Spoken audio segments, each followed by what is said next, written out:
말씀의 제목은 당연히 있을 고난이라고 하는 제목으로 같이 은혜 나누겠습니다. 많은 사람들이 정상적으로 살면은 살기 힘들다. 그래서 신앙생활도 정상적인 것보다도 좀 비정상인 것에 사람들이 그래서 혹하는 경우가 많이 있어요. 지금 보면은 이단이나 또 이제 이렇게 불건전 신비주의에 사람들이 가지 말아야 되는데 이상하게 많이 가거든요. 그 이유 중에 하나가 바로 정상적으로는 살 수 없으니까 정상적인 신앙생활, 예배만 드려서 그러잖아요. 또 이제 그 하나님 말씀만 교회에서 가르쳐 주는 대로 그렇게 신앙생활에서는 지금 뭐가 모자라는 것 같다 하는 이러한 이제 그 사람들이 유혹에 빠져서 그렇게 되는 거예요. 그런데 우리가 정상적이면서도 우리만이 가진 다른 무기가 있어요. 그게 뭐냐고 하면은 20절입니다.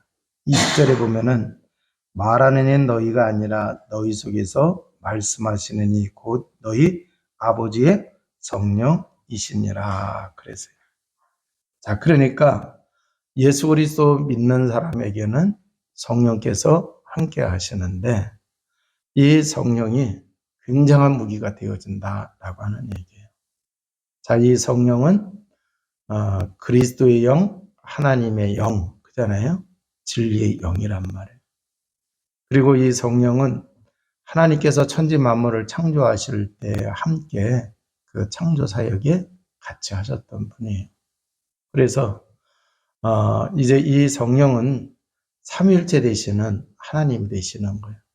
그러니까 완전하신 분이 우리와 함께하고 있기 때문에 신앙생활을 하더라도 정상적으로 신앙생활을 할 수가 있고 또 이제 그러면서도 세상 사람들과 비교했을 때에 우리가 특별한 뭐가 있어서가 아니라고 하는 얘기예요.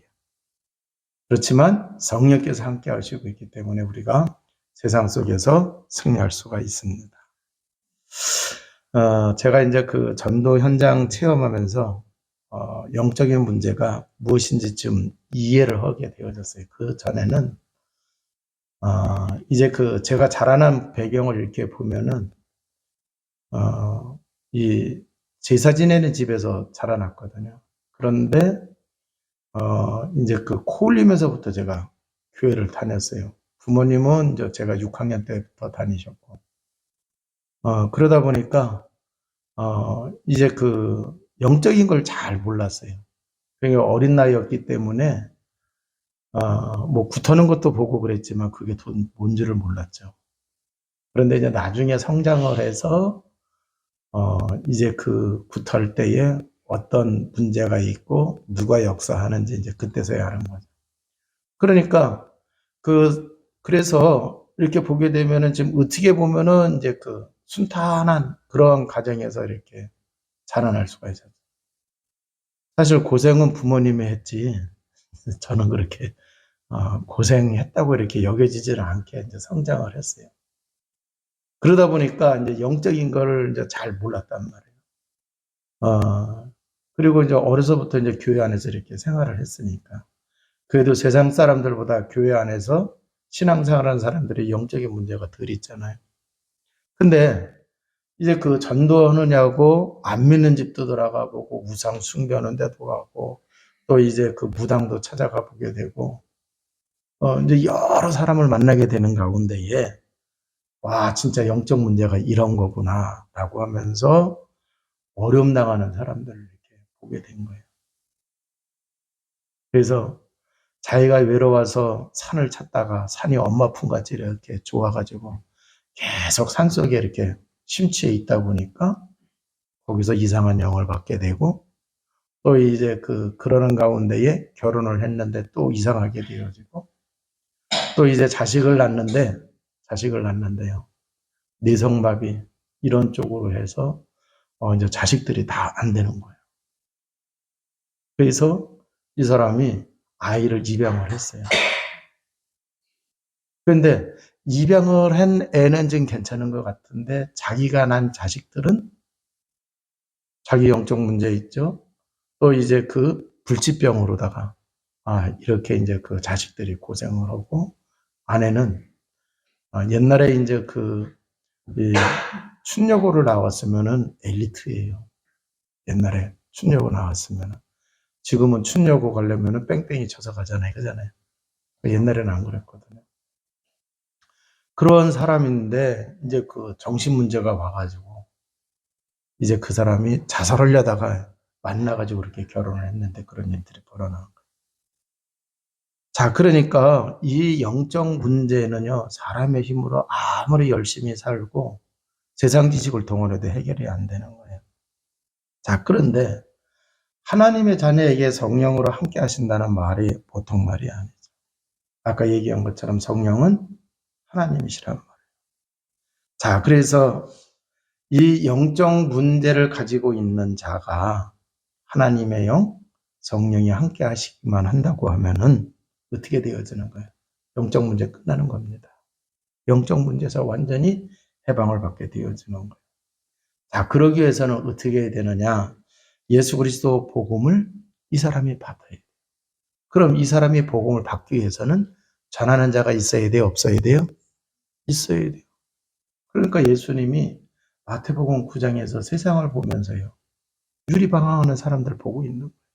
또 예수님이 계속 불치병, 정신문제, 그런 사람들 계속 치유해 오면서 이 세상을 어떻게 살려야 되느냐.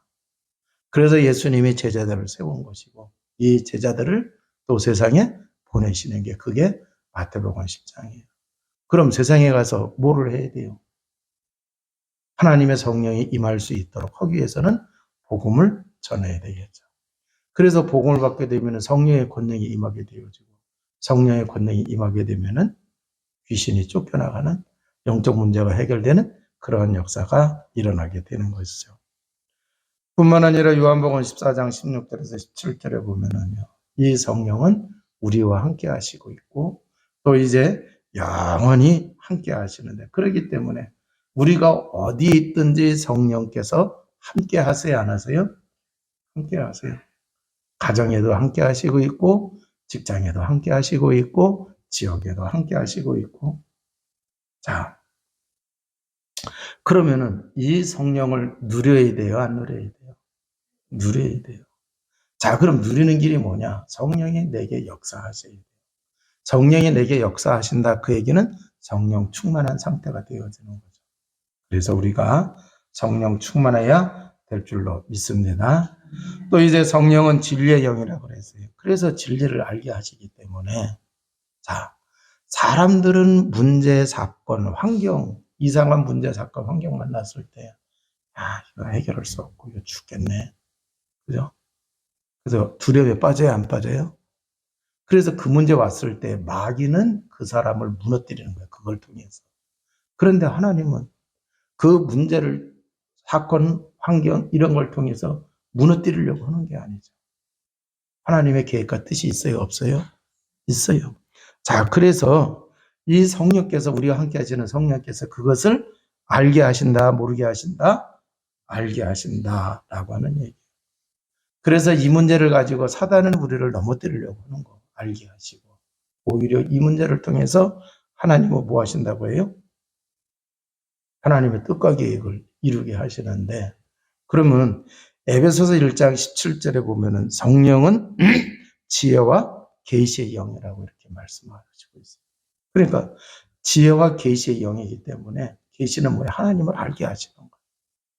지혜는 뭐예요? 분별하게 하시는 거잖아요. 그잖아요. 자, 그러니까 하나님의 뜻과 계획을 분별하게 해서 사단 마귀의 전략에 무너지지 아니하고 오히려 그 문제를 가지고 승리하게 하신다라고 하는 얘기예요. 그러니까 예수님 오늘 말씀의 제목이 당연히 있을 고난이라고 그랬어요. 예수님이 제자들을 보내시는데 당연히 이런 고난이 있다고 오늘 본문 속에서 읽은 데서 말씀하고 있어요. 그러면은 진리의 영이시고 지혜의 영이신 그 성령이 함께 하시니까 어떻게 해요? 그 당연히 있을 고난에 무너지게 하세요? 아니면은 그걸 통해서 더 큰 하나님의 계획을 이루게 하세요?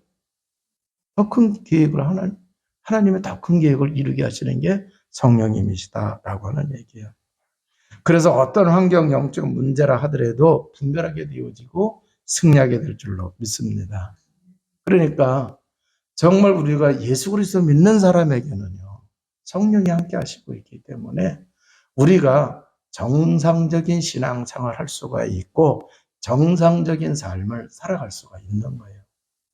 문제는 뭐냐? 하나님이 우리에게 성령을 주셨고 그 성령이 함께 하시고 있는데 이걸 놓치고 산다라고 했을 때에는요, 엄청나게 바보짓을 해야 하나요? 바보짓을 하게 되는 거예요. 그래서 정말 복음 깨달은 사람이라고 하면은 복음 가진 자에게 성령이 함께 하신다고 했으니까 이것까지 깨달아야, 그잖아요. 성령의 그 은혜와 축복을 누려야 복음 가진 자의 삶을 제대로 살아갈 수가 있고 복음을 제대로 누리는 자다라고 하는 얘기예요. 자, 오늘 본문 속에서 보면 예수님께서 제자를 보내시면서 주시는 말씀이 16절에 뭐라 그랬어요? 보라, 내가 너희를 보냄이 양을 이리 가운데로 보낸가 같도다 그랬어요. 아니, 이리 가운데 보내는 것 같아요, 양을. 그러면 지금 양은 누구예요? 예수님이 보내시는 제자들이에요. 그럼 이 얘기는 뭐냐? 복음 가진 하나님의 자녀가 지금 세상 속에 들어가서 살아야 안 살아요? 사는 거예요.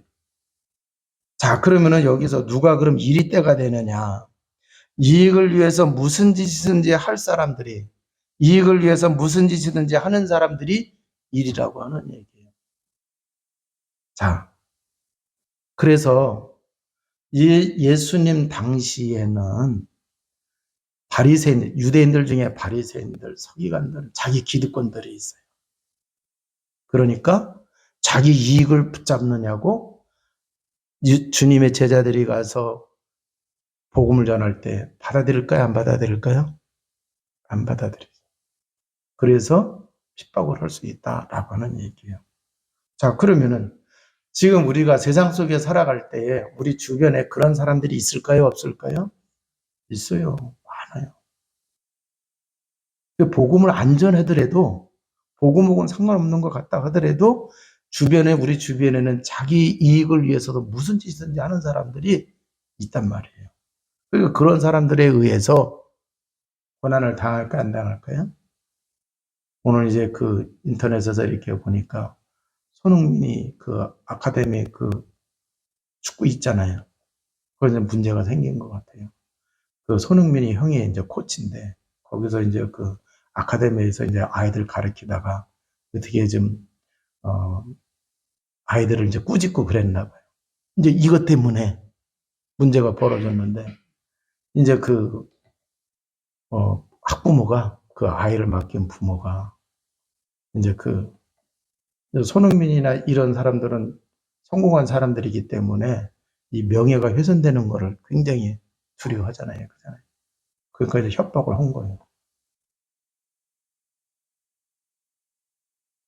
아니, 아이를 맡겨가지고 어떻게 축구 잘하고 인격 잘 형성하게 해달라고. 그랬으면은 뭐 자기가 이제 그 아이들 가르치면서 그잖아요. 자기도 절제가 안 됐으니까 자꾸 깨를 부리든지 못했을 때 좀 저기 할 수가 있잖아요. 근데 그걸 가지고 거액을 요구하는 그런 식으로다가 해서 그렇게 이제 그 큰 문제를 이렇게 만들려고 하는 사람들도 있고. 그러니까 이런 일들이 주변에 많이 있어요. 자, 근데 이제 그 주의 일을 하는 사람들은 조심해야 될 게, 복음 말고 다른 동기 가진 자들이 지금 이제 이렇게 복음 전하려고 하는 사람들을 어렵게 한다라고 하는 얘기예요. 자, 그래서 17절에 보면은 사람들을 상가라 그들이 너희를 공회에 넘겨주겠고 그들의 회당에서 책찍질 하리라 그랬어요. 자, 그래서 이제 그 제자들을 보내시면서 하시는 말씀이 이런 고난이 있을 것이라는 것을 미리 알고 있어라 라고 하면서 말씀을 해주시고 있어요. 자, 그러니까 주님의 제자들, 사도들이 그래서 공회에 넘겨지고 또 이제 심지어 총독에게 또 이제 황제 앞에 서요 안 서요? 서요 안 서요? 쓰잖아요. 그래서 바울 같은 경우는 가이사 황제 앞에까지 가잖아요. 또 이제 그 가기 전에도 보게 되면은요, 이 그 왕들 앞에도 이렇게 쓰고 다 어려움 당하느냐고 그런 일을 당하고 있고 그랬단 말이죠. 자, 그러면은, 왜 이렇게 되느냐고 하면은 사람은 자기 입장을 가지고 있기 때문에 이런 일들이 이제 일어나게 되는 거예요. 그러니까 유대인들 속에서는 뭐예요? 그 바리새인들은 자기들의 기득권을 지켜야 되겠고, 그리고 이제 예수님이 오심으로 인해서 유대교에서 기독교로 바뀌게 되는 거잖아요. 그잖아요. 이스라엘. 그러니까 유대교 신봉하고 있는 사람들은 뭐 하는 거예요? 자기들 기득권 지켜야 되니까. 그렇게 해서 이제 핍박을 하는 거예요. 그런데 사실은 이스라엘 백성들에게 하나님이 유대교는요, 구약 성경을 믿어요. 그런데 구약 성경에는 분명히 메시아가 오신다고 그랬어요? 안 오신다고 그랬어요? 오신다고 그랬어요. 인자가 오신다고 다니엘서에 보게 되어지면 그렇게 돼 있다. 예수님이 인자로 오셨잖아요. 그잖아요.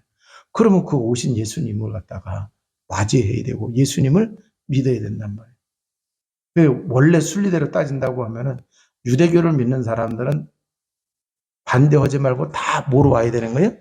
기독교로 넘어와야 되는 거예요. 그런데 그 사람들이 그렇게 안 한 거예요. 그래서 메시아가 왔는데 뭐 한 거예요? 배척을 하는 거예요. 왜? 자기들의 그 유대교 기득권을 지키려고 하는 그런 입장이 있기 때문에. 그래서 이제 그러한 이제 그 핍박들이 일어나게 되는 거죠. 자, 18절에 보면은 너희로 말미암아 총독들과 임금들 앞에 끌려가리니 이는 그들과 이방인들에게 증거가 되게 하려 하심이라 그랬어요. 자, 그리고 21절에서 23절에 보면은 장차 형제가 형제를, 아버지가 자식을 죽는 데 내어주며 자식들이 부모를 대적하여 죽게 하리라 그랬어요. 자, 그런데 어떻게 보면은 이게 뭐라 그랬어요? 어려움 당하는 것처럼 보여요, 안 보여요? 어려움 당하는 것처럼 보여요. 자, 그런데 여기 18절에 중요한 말씀을 하셨어요. 총독이 임금 끌려가는 이는 그들과 이방인들에게 증거가 되게 하려 하심이라 그랬어요. 자, 그러니까 증거가 되게 하시기 위해서 이방인들에게 끌려가고 또 이제 총독 앞에 서게 되고 또 심지어 형제가 형제를 부모가 자식을 막 이렇게 어려움 당하게 이렇게 한다고 하는 그러한 이제 그 말씀을 주셨어요. 자, 그런데 이게 바로 뭐가 되느냐? 이렇게 어려움을 당하는 것 같지만 결국 그게 증거거리가 되게 하신다라고 하는 얘기예요. 자, 그래서 어떻게 증거하도록 하시느냐? 성령께서 할 말까지 생각나게 하실 만큼 인도를 해 주십니다.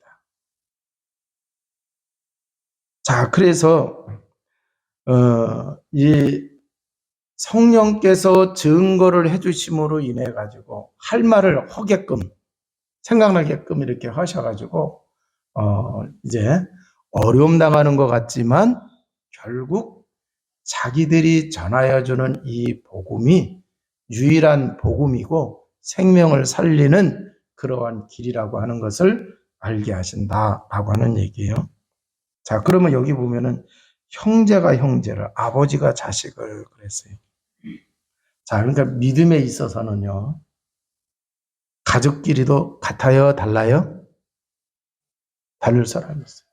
그러니까 그 시대는 말고 우리나라에 복음 들어와가지고 신앙생활 할 때, 요즘에는 그렇게 핍박하는 그 식구들이 없어요. 옛날에 제 어렸을 때만 하더라도 예수님 믿는 것 때문에 집안에 큰 싸움이 일어나는 경우가 많이 있었어요. 이제 대표적으로 제사 지낼 집인데, 제사 지낼 집인데 예수님 믿는다고 제사 안 지내는 거잖아요. 그잖아요. 그러니까 시댁이 난리 나요, 안 나요? 난리 나는 거예요. 그 믿음에 있어서는 이렇게 가족이라 하더라도 달라질 수가 있는 거예요. 마치 유대교의 바리새인들이 복음 전하는 자기네 형제 그잖아요. 기독교하고 완전히 달라져 가지고 죽이려고 하는 것처럼 그렇게 될 수가 있다라고 하는 얘기. 자, 그런데 그게 다 뭐가 되느냐고 하면은 증거거리가 다 되어진다라고 하는 얘기예요. 자, 근데 23절에 또 이렇게 주시는 말씀이 있어요. 여기 보면은요, 이스라엘의 모든 동네를 다 다니지 못하여 인자가 오리라 그랬어요. 그래서 여기 쭉 읽어보면 이 동네에서 너희를 박해하거든 저 동네로 피하라. 내가 진실로 너희에게 이르노니 이스라엘의 모든 동네를 다 다니지 못하여서 인자가 오리라 그랬어요. 그러니까 어떤 사람은 이제 이 복음이 우리 민족에게 우리 유대인에게 다 전파돼야 되는 거 아니냐. 그래서 그 유대인들만 이렇게 복음 전하려고 이렇게 하다 보면은 다른 데는 복음 전해요, 못 전해요? 못 전해요. 근데 분명한 것은 이 복음이 온 세상에 전파돼야 된단 말이에요.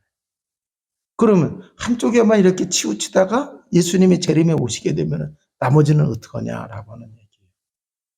그래서 넓은 밭을 보고 한 곳만 집착해서는 안 된다고 하는 그런 말씀을 주시는 거예요. 자, 그러니까 지금 이렇게 제자들을 보내시면서 주시는 말씀을 가만히 보게 되니까 결국 두 세계의 싸움이 나타나는 것을 볼 수가 있어요. 하나는 사단의 영역, 사단의 나라. 그잖아요. 지금 예수님이 제자를 보내시는 것은 하나님 나라를 그잖아요. 전파하기 위해서 보내는 건데 지금 기득권으로 갖고 있는 것은 뭐예요? 지금 사단의 영역이 먼저 있다라고 하는 얘기죠. 자, 그래서 이 창세기 3장에서부터 인간을 넘어뜨리고는 이 사단이 지금 활동을 하고 있어요. 그래서 창세기 3장에서 보면은 이 사단이 누구를 장악했어요? 사람들을 장악을 했잖아요. 그래서 아담과 하와를 장악했어요.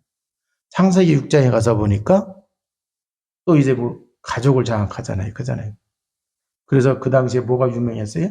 네피림. 또 이제 바벨탑 사건이 나와요.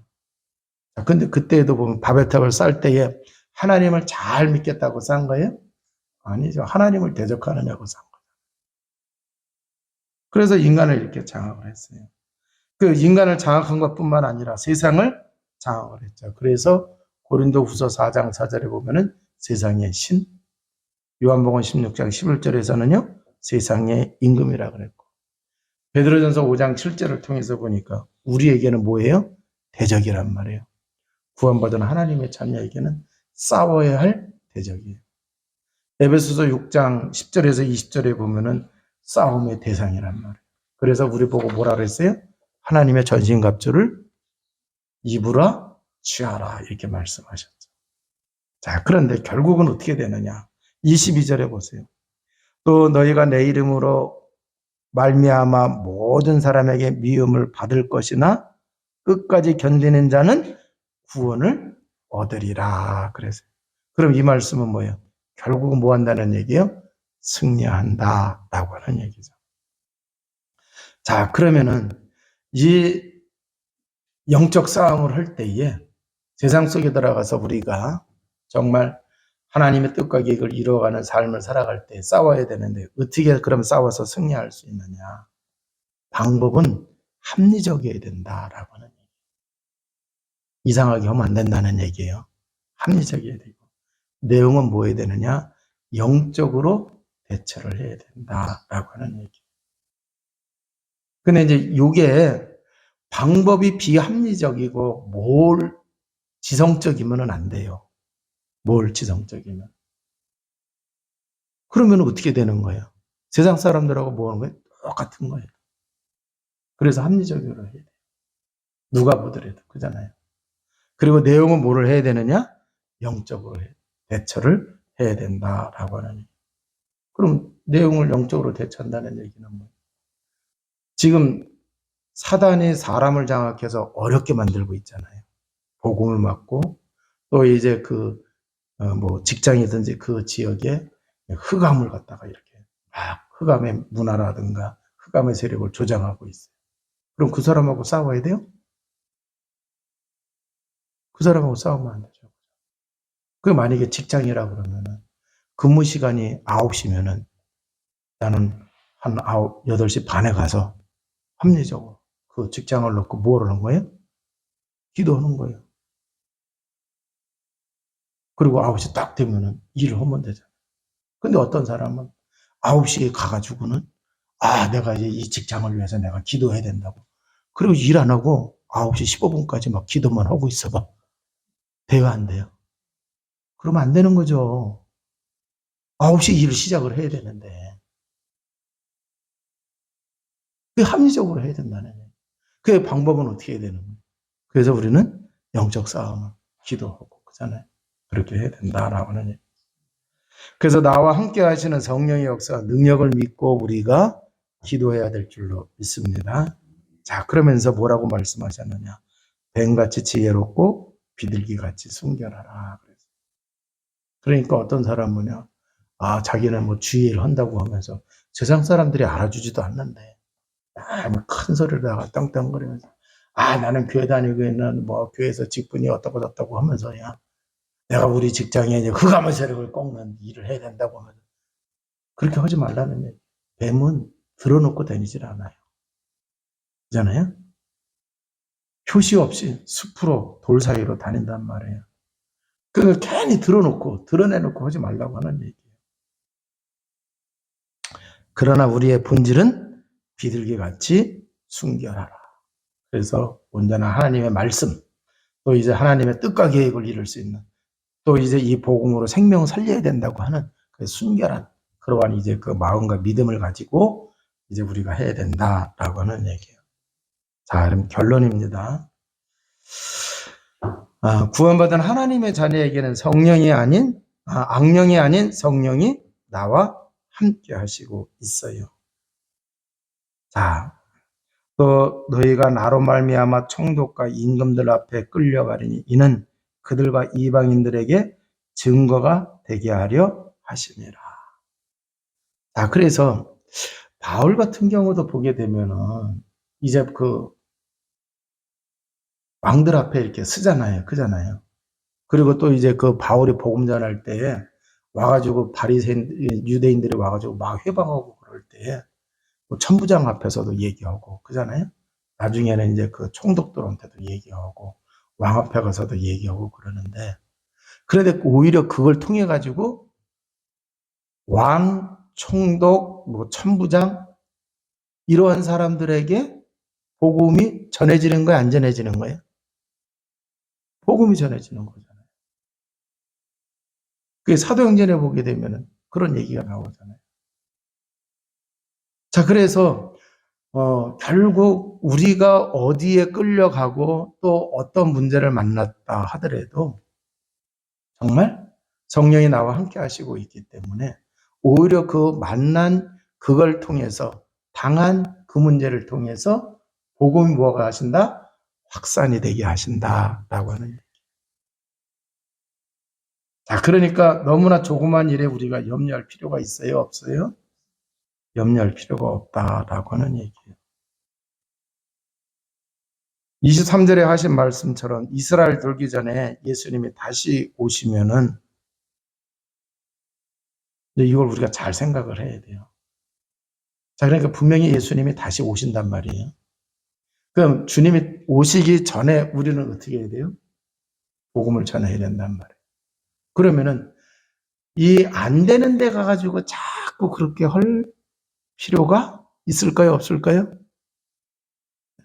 거기 안 되면은 다른 데로 가라고 이렇게 아예 얘기하시는 거예요.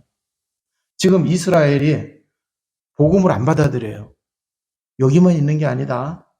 그래서 이 복음이 받아들일 사람들이 있는 데는 이방인들. 그잖아요. 이방인들이 받아들일 수 있다. 그럼 이방인들에게 가서 복음 전하라는 거예요. 왜? 하나님의 아들을 이 세상에 보내신 것은 인류를 구원하시기 위해요. 그런데 하나님이 먼저 이스라엘에게 이 특권을 줬는데 이 사람들이 받은 거예요, 안 받은 거예요? 안 받은 거예요. 그러니까 하나님은 먼저 줬는데 안 받으니까 여기 가서 계속하기 필요가 없는 거예요. 이것을 받으려고 하는 사람들이 주변에 있어요, 없어요? 있어요. 많단 말이에요.